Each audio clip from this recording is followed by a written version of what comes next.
Shri AC Moideen sir, പുതുതായി നിരത്തിലിറക്കിയ ബസ്സുകളിൽ എന്തെല്ലാം ആധുനിക സൗകര്യങ്ങളാണുള്ളത്? എത്ര ബസ്സുകൾ ഇതുവരെ നിരത്തിലിറക്കിയിട്ടുണ്ട്? പുതിയ ബസ്സുകൾ ഈ ഗവൺമെൻറ് കാലത്ത് കൂടുതലായി എത്ര ബസ്സുകളിലാണ് ഈ വർഷം നിരത്തിലിറക്കാൻ ഉദ്ദേശിക്കുന്നത്? സാർ, അതോടൊപ്പം തൃശ്ശൂർ ബസ് സ്റ്റേഷനെ കുറിച്ച് അങ്ങ് സൂചിപ്പിക്കേണ്ടായി. നവകേരള സദസ്സിൻ്റെ ഭാഗമായിട്ടുള്ള നിർദ്ദേശങ്ങളിൽ പെട്ടതാണ് ബസ് സ്റ്റോപ്പ്. എന്നത്തേക്ക് പണി പൂർത്തീകരിക്കാൻ കഴിയും? മിനിസ്റ്റർ, KSRTC ബസ്സുകളിൽ പുതിയ ബസ്സുകൾ ഗ്രാമപ്രദേശങ്ങളിലും തീരദേശങ്ങളിലും ഓടുന്നതിന് വേണ്ടി മിനി ബസ്സുകൾ വാങ്ങിച്ചു. മലയോര പ്രദേശങ്ങളിൽ SC പട്ടികജാതി പട്ടികവർഗത്തിൽപ്പെട്ടവർ, ഗിരിവർഗ മേഖലകൾ, വനമേഖലകൾ എന്നിവിടങ്ങളിൽ ഓടുന്നതിന് വേണ്ടി മിനി ബസ് വാങ്ങി.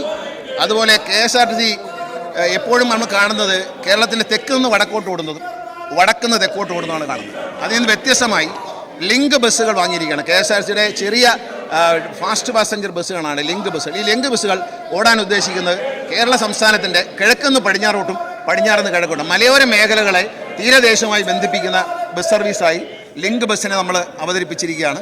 പിന്നെ എയർ കണ്ടീഷൻ ചെയ്ത സ്ലീപ്പർ ബസ്സുകൾ, പിന്നെ എയർ കണ്ടീഷൻ ചെയ്ത മിനി സൂപ്പർ ഫാസ്റ്റ് പ്രീമിയം ബസ്സുകൾ നമ്മൾ തുടങ്ങിയിട്ടുണ്ട്. അത് വലിയൊരു സക്സസ് ആണ്. 40 സീറ്റുള്ള പ്രീമിയം ബസ്സുകൾ, super fast premium air condition ബസ്സുകൾ തുടങ്ങി. അതുപോലെ സൂപ്പർ ഫാസ്റ്റ് പുതിയ ഫാസ്റ്റുകൾ, പിന്നെ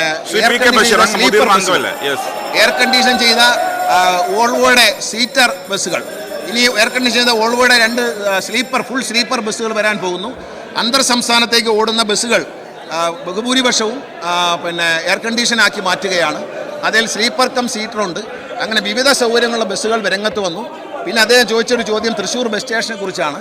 അതിനെ നവകേരള ഫണ്ട് ഉപയോഗിച്ച് 7 കോടി രൂപ അതിൽ നിന്ന് അനുവദിക്കുകയും ബാക്കി തുകകൾ MLA അനുവദിക്കുകയും ശ്രീ ബാലചന്ദ്രൻ MLAയുടെ ഫണ്ട് കൂടി ഉപയോഗിച്ചുകൊണ്ട് 11.5 കോടി രൂപയുടെ ബസ് സ്റ്റേഷൻ രൂപകൽപ്പന പൂർത്തിയായി വരുന്നു.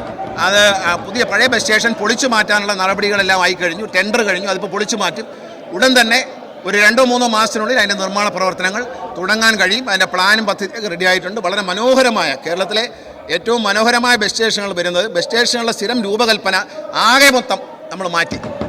വളരെ ഒരു വിമാനത്താവളത്തിനേക്കാൾ മനോഹരമായ ബസ് സ്റ്റേഷനാണ് വരാൻ പോകുന്നത്.